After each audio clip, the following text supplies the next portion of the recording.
So thank you for joining us here on Scrubbing In. I'm Todd Schlosser, and joining me today is Sam Johnson. And Sam is a Director of Operations for Specialty Care in their IONM division, or Intraoperative Neuromonitoring. Is that correct? Correct, yes. Awesome. So Sam, I'd like to start out by asking a very similar question to all the people that are on the show, and that is, what was it initially that drew you to want to work in the healthcare field? That's a long-winded conversation. We can be here all night for that. But I'll try to be as succinct as I can with that. My undergrad was in education, actually music. Really? Yeah. Okay. So I had aspirations of being a jazz musician when I first started out. What did you play?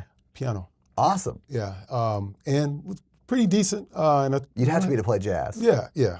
Pretty decent. Coming from New Orleans, Louisiana, yeah. New Orleans, yeah. Definitely was something I was aspiring to. And took some classes later on when I got to be a senior to really start getting serious about my career. And I really felt that I wanted to get something that was a little bit more solid, a little bit more predictable. Sure. So to speak. Took some classes, took physics, and got exposed to the profession of audiology from that. And so before even graduating from my undergrad, I knew immediately that I wanted to enroll in the audiology program and start a career as an allied health professional at that point. And I was fortunate because audiology is the science of hearing and hearing impairment. Yeah. But what most people don't realize is that audiology was one of the pioneering professions that really helped to start the foundations of intraoperative monitoring. A lot of some of the grandfathers of intraoperative monitoring were audiologists. Really? Yeah. So when I started the program that I went to at Howard University, it was one of the few programs that actually had a track in intraoperative monitoring. So when I graduated with my graduate degree in audiology, I had a foundational understanding. I couldn't monitor a case on my own, but I had a foundational understanding of monitoring. And so I was really, really excited about it. I worked as in the traditional audiology setting for a few years. Yeah, I saw that in your, I did some light stalking, as I told you today, on like your LinkedIn and some things that have been written. And I noticed that you started out in audiology. Correct. And did that for like roughly 3 years or so, from like 98 to 2001, something like that. Correct. And then you sort of made the switch to neurophysiology. Right. What was it that facilitated that switch, which I think you were sort of getting to in your story? Like, what caused you to change from audiology to neurophysiology? Well, audiology was changing or going through a transition right when I came on the scene. We had a lot of diagnostic tests that were very, very sexy, very, very unique, that really test for site of lesions and try to determine, tumors and so forth within the brain. Sure. Those tests were very high level, very sexy, but imaging and the technology that arose out of imaging really kind of made those tests be obsolete. They wasn't as impactful for a clinical differential diagnosis as they were before. So audiology started falling to more of a scale of hearing aids. Sure. I did cochlear implants for a second. That was exciting, but I wanted more. I wanted more engagement. I wanted more utilizing my training that I got from audiology as far as intraoperative monitoring. So I knew going into it that, traditional audiology is only going to give me a foothold, give me a foundation, but eventually I wanted to be in monitoring. Sure. So, and I've never talked to an audiologist on the podcast before, so I have just one question about that. Sure. Did you work in the OR in that capacity at all? Or was that more, like you said, with cochlear implants, helping people hear? Yeah, there was some OR work, but it wasn't at the level of what we do here as far as intraoperative monitoring. I mean, intraoperative neuromonitoring is all about monitoring the nervous system, and you're in the OR helping the surgeon, which of course you know. But I talk to a lot of people who end up as neurophysiologists that started out in different fields, maybe like from nursing to chiropractors that come through. So I just never talked to an audiologist that made that transition. But it sounds like you had that path in mind when you started your first job as an audiologist. Absolutely. Because you sort of had that foundational knowledge. So when you switched over and started doing neurophysiology full time, was there additional training that you had to undergo to be able to do that, or did the audiology prepare you for all of that completely? No, absolutely. There was definitely a lot of training that needed to go into it. And it was so funny. Coming to specialty care, I was able to reestablish a relationship with the person that actually allowed me to cut my teeth in audiology, Jeff Lohman. Oh, yeah. Lohman is a well-respected senior clinician in specialty care. And he was the first guy that gave me my start. I started working at Penn State Medical Center. Jeff was running that program, and that was the first introduction to really providing intraoperative monitoring in the OR in such a way that really changed the way I looked at it. I mean, the collegiate relationship that Jeff was able to establish with a lot of the surgeons and the department heads was something that I kind of patterned my entire career on after that. Oh, excellent. So you started out working, I'd imagine, closely with Jeff. Correct. And then he sort of showed you the ropes. Was there like a facilitated like class you had to attend, or was it all sort of on the job, hands-on training? Well, back then things were different. It's sort of a new field even now. Yeah. So I understand even 20 years ago it was probably very different. Yeah. Well, don't date me, please. But telemedicine wasn't as robust as it is today. Right. So when I first started, there was no remote physician online. So the training really had to be very, very well thought out. So it was mostly like a residency program that you was put through. So you went through rotations. You did rotations in ENT, cardiovascular, neurosurgery, orthopedics. You did all that, and then at the end of the day, you come out with a good foundation understanding on how to apply monitoring techniques to many different types of surgery. So it took longer. Yeah. And for companies this day and age, it's really not cost effective to pattern a program like that. But back then it was really needed because you need a clinician that can really stand in the OR by him or herself without a remote supervision. And it was very difficult and very challenging at that particular point. Yeah. And I'm glad you brought that up because I don't think a lot of people understand that now, the way at least it is through specialty care, we have not only the neurophysiologist in the OR with the surgeon and the patient kind of helping in that capacity, we also have someone who's trained, who's off on a remote site, sort of monitoring that case as well as a second set of eyes. Correct. But back then, that remote capability just wasn't an option. Yeah. Well, so you had to be there. a person. Yeah. Yeah, it was there, but it wasn't as prevalent as it is today. Yeah. You worked in the OR as a neurophysiologist for, was it 3 or 4 years before you stepped up to a director of operations role? It was a little bit different. Jeff eventually left. He joined a private practice group, Surgical Monitoring Associates, which is a part of the legacy of specialty care right now. Yeah. And a lot to talk about with that as well. But at that point, he left me and a colleague of mine at the department. And right after he left, the department started to grow. We started to get really, really busy, taking on a lot of dynamic cases and so forth, to the point where the administrator decided it was in the best interest of everyone to outsource the program. Sure. And so I got my first taste of what outsourcing looks like when you take an in-house department and parse it out to a for-profit company. Sure. And so I went to join that group, and it was a very small company at the time. I was employee number 27. Oh, wow. And we grew 10% a quarter, even during the recession, and to the point where a lot of opportunities opens up when you have growth of that magnitude. Sure. Which happens to me. Yeah.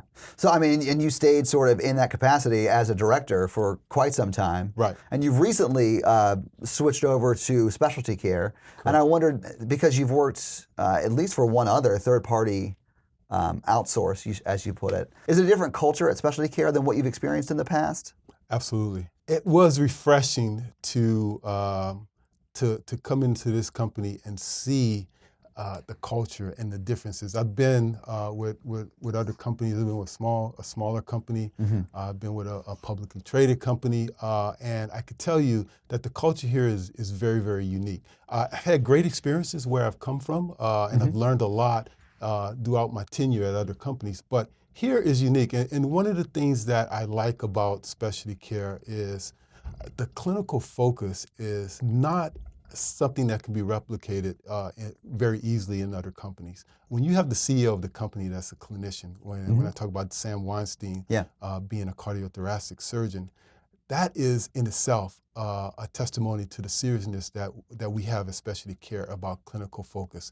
SMA, which I talked about, Surgical Monitoring Associates, I know a lot of people that was in that group. I have a lot of colleagues in that group. So when that group came over, and I walked into specialty care and I see the amount of influence this company has had on the culture at specialty care, it's rewarding because this company has always been highly regarded in the industry as being a company that is really about standards. And when I see the amount of clinicians who are driving and leading the company of specialty care, I know that this company has a culture that's unprecedented, where it's not easily replicated in other institutions or other companies. Yeah, absolutely. And I think, and I'm not talking about just outsourced medical companies like specialty care, but I think outsourcing has sort of a negative connotation in any medium. And I think that, and you can look at any field, whether it's healthcare or call centers or whatever, and see good examples and bad examples of that. But let me ask, because you are now in a leadership capacity, and you have been for quite some time, and I wanted to touch on the training that you received compared to the training that's done now for IONM. And I know for a fact, because we've talked to Julie Trott, who is the director of IONM Education, that it's a year-long program that new SN1s, as they're called, as they come through, it's a year-long program. Right. So what difference does that focus on training make to, like, a surgeon in the OR? How important is that training? That's a great question. I can go into many different avenues Sure. with that question. But let me start by this. When a surgeon walks into an OR and introduces himself as John Smith, I'm Dr. John Smith, and you see that MD behind his name, you know his pedigree. You understand what it took for him to get to the point where he can introduce himself as Dr. So-and-so with the MD attached. You know the medical training that he had, the schooling, the board exams, the tests, all the long hours, the types of cases. You understand so much to the point where even if you don't know that surgeon, you know he has a certain amount of competency. Absolutely. Based off of that's consistent across the country. IOM is totally different. Yeah. A person could be cutting someone's hair one day and conceivably be walking in the OR monitoring cases in the other day. So even though we have a lot of talent within this field of intraoperative monitoring, it's still a field. It's not a profession. And there is not a whole lot of standards that has been put forth to really drive that. Specialty care being one of the biggest, if not the biggest company in the country, and being the one that's really, really focused on clinical and training, we are setting the standard here. And so what I'm seeing that's arising from the training and education that's happening in specialty care is when a surgeon sees a person from specialty care walks in the room, they know that person's pedigree. Right. And so there is a bit of trust that comes in just by announcing yourself as I'm John Smith of specialty care. And so that is revolutionizing the industry. Yeah. And I think we are setting the pace, and we're trendsetters, and we're going to be the ones that actually takes the field to a different level. At some point, we should start to understand that this field has evolved to something of a profession. And I see these emails all the time from Julie's team, like celebrating how everyone in the surgical neurophysiologist class that she does passed their tests, right? And it seems like it's been a long time since we've had someone fail, but the industry rates for pass rates on that test are much lower than 100%. Absolutely. So that speaks very highly of our training program, and I'm sure that as word gets out that is our standard, that sort of forces everyone else to pick up their standard. And that's important. And the test is not where we stop. Right. Because the test, it tests theoretical knowledge, but it doesn't test, the application of what you've learned. And so, yes, we can get people to pass that test. And I think we're doing a lot, and we're leading that charge in the way we approach that. But it doesn't stop there. So once they get that test and once they pass their CNMs, there's a lot more training, a lot more of development that goes into it that helps someone to become a really true clinician in the field. And I'm sure it takes not just, like practical application. It takes classroom knowledge, but practical application of that knowledge is how you drive home those skills. Exactly. You can teach me anything in a room. If I have to do it in the OR, that's a very different setting, right? Absolutely. So you've got to learn it and then practice it. Exactly. And that's, I think, something that Julie drives home and it kind of drills into them in the training program. Absolutely. So not to date you, but you've been in the field of intraoperative neuromonitoring a while. So you've seen the evolution of it since your beginnings with it. Where do you see it going in the future, and what sort of things excite you about upcoming things that you might see? Oh man, that's another loaded question there Sure. because there's a lot of places I can take that question, and there's a lot of conversation that could be had. And there's people with a lot of depth of knowledge that can actually give a lot of insight to that. And there's a lot of opinions about it as Sure. well. What I do see, and this is what excites me about specialty care as well. Hospital systems, hospital networks are going to be the primary partners that we're going to have to be focused on. The day of grabbing a machine and grabbing a surgeon and hooking up with that surgeon on a one-on-one basis and just following them from hospital to hospital and monitoring cases, the expectation is going to rise. Hospitals are going to demand more of us and more of our services. So service fulfillment is going to be something that's going to be standardized to some degree, and the expectations that are going to be placed on a monitoring company, it's going to be a lot. And so we are setting the stage, we're setting the standard on how we're going to deliver that care.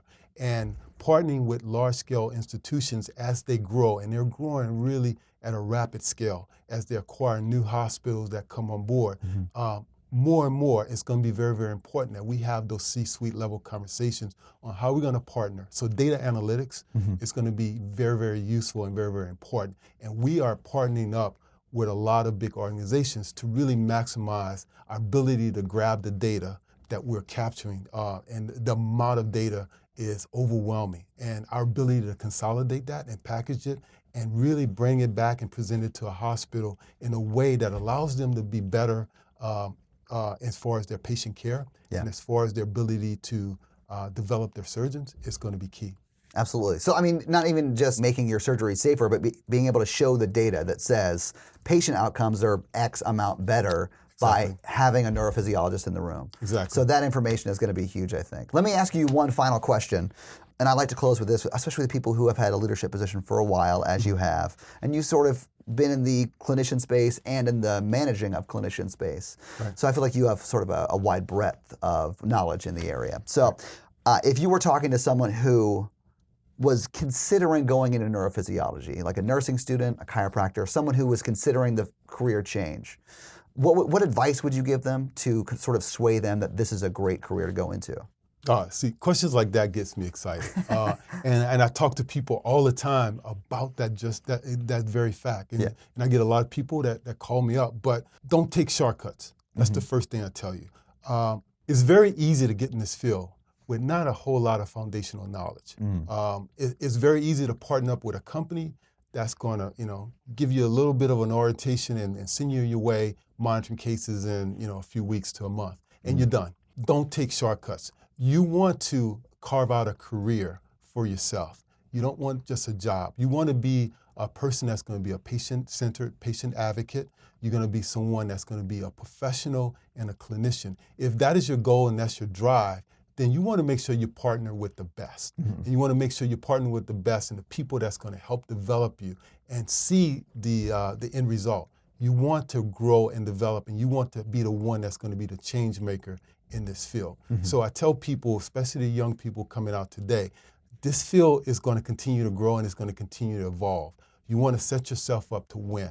And what better way than to set yourself up with an organization like Specialty Care that's really going to be the pioneers that's going to help develop you in your career. Yeah, absolutely. Well, thank you so much for being here, Sam. We really appreciate it. Thanks for joining us here on Scrubbing In. Thank you. Appreciate it.